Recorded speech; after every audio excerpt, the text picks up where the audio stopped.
যেদিন ঘটনা ঘটে আমি সেদিন ঝাড়গ্রামে ছিলাম, কিন্তু আমার কাছে যখনই পুলিশ কমিশনার খবরটা দেয় আমি সঙ্গে সঙ্গে তাকে বলি যে এটা খুব নক্কারজনক ঘটনা এবং খুবই বেদনাদায়ক ঘটনা। যেই জড়িত থাক তাকে ইমিডিয়েট শাস্তি দিতে হবে এবং আমরা চাই এই কেসটা ফাস্ট ট্র্যাক কোর্টে হোক।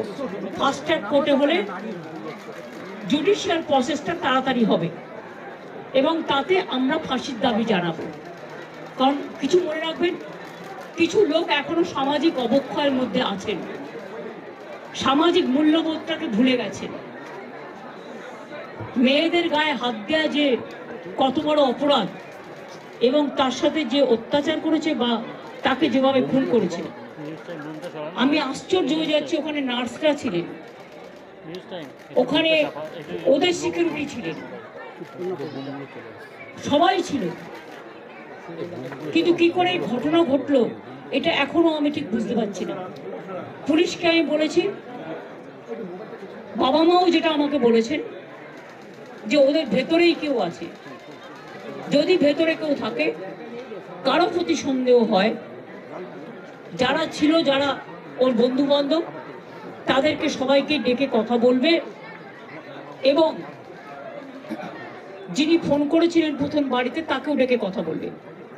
আজকে প্রিন্সিপাল নিজে রেজিগনেশন করে দিয়েছিলেন, বলছিলেন যে আমার বাড়িতেও তো বাচ্চারা আছে, যেভাবে আমাকে গালিগালাজ করা হচ্ছে, তা আমরা তাকে বুঝিয়ে বলেছি ঠিক আছে আপনাকে ওখানে কাজ করতে হবে না, আমরা ওনাকে সরিয়েছি অন্য জায়গায়। আমরা ওখানে MSVP-কেও সরিয়ে দিয়েছি ডিউ টু নেগলিজেন্স। আমরা হাসপাতাল থেকে হেড অফ দ্য ডিপার্টমেন্ট, যে চেস ডিপার্টমেন্ট, তাকেও সরিয়ে দিয়েছি এবং পুলিশ পোস্টে যে ACP ছিলেন তাকেও সরিয়ে দিয়েছি। সবাইকেই সরানো হয়েছে এবং ডগ স্কোয়াড থেকে শুরু করে, ভিডিও থেকে শুরু করে, ফরেন্সিক ডিপার্টমেন্ট থেকে শুরু করে সবাইকেই ইনভলভ করা হয়েছে যাতে খুনি গ্রেপ্তার হয় এবং দোষীরা শাস্তি পায়। এবং আমি চাই পুলিশ যত তাড়াতাড়ি সম্ভব দোষীদের গ্রেপ্তার করবে।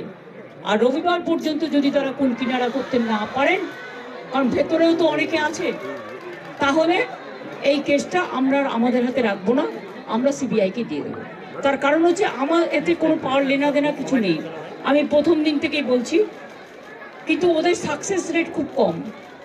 তাপসী মালিককে যখন খুন করে হত্যা করা হয়, ধর্ষণ করে, আজ পর্যন্ত বিচার হয়নি। 21 সিঙ্গুরে এটা হয়েছিল। নন্দীগ্রামে যখন 14 জন গুলিতে মারা যায় বা 10 জন হারিয়ে যায়, আজও তারা ফিরে আসেনি।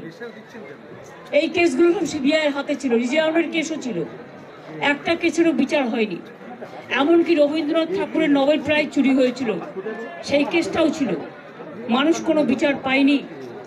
কিন্তু তবু মানুষের স্যাটিসফ্যাকশনের জন্য যদি কেউ ভাবতে পারে যে পুলিশ ঠিক মতো করতে পারছে না, যদিও Calcutta police is the best police in the world, তাদের তদন্তের যে সিস্টেমটা এবং সবচেয়ে ভালো অফিসারকে লাগানো হয়েছে, সমস্ত কিছু। CBI-কে এই ঘটনার তদন্ত দিয়ে দিল, কি বলবো?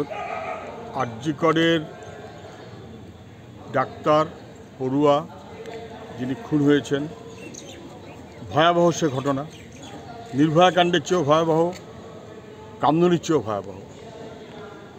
সেইখানে মুখ্যমন্ত্রী গেলেন 4 দিন পর, আজকে গিয়ে কী বললেন, পুলিশকে দায়িত্ব দিয়েছি, পুলিশ যদি ঠিকমতো করতে না পারে তাহলে রোববারের পর CBI-কে দেব। হঠাৎ রোববার বললেন কেন? মুখ্যমন্ত্রী নিশ্চিত হয়েছেন যে রাজ্যের পুলিশ তথ্য প্রমাণ মোটামুটি লোপাট করে ফেলেছে, আরেকবার পোস্টমর্টমের কোনো সুযোগও রাখেনি, বাকি তথ্য প্রমাণ লোপাট করে ফেলেছে। যদি একটু একটু বাকি থাকে রোববারের মধ্যে বাবা লোপাট করে ফেলো, রোববারের পর দরকার CBI-কে দেবে। সব লোক দেখানো কথা বলে লাভ কী আছে?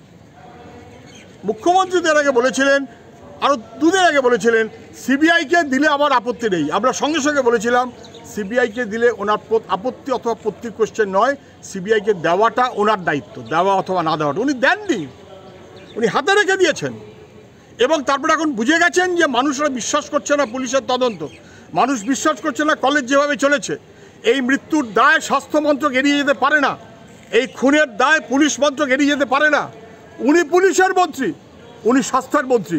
কোন লজ্জায় এখনও স্বাস্থ্য মন্ত্রক আর পুলিশ মন্ত্রক উনি ধরে রেখেছেন? পুলিশ মন্ত্রী এবং স্বাস্থ্যমন্ত্রী হিসেবে ওর পদত্যাগ করে চলে যাওয়া উচিত ছিল।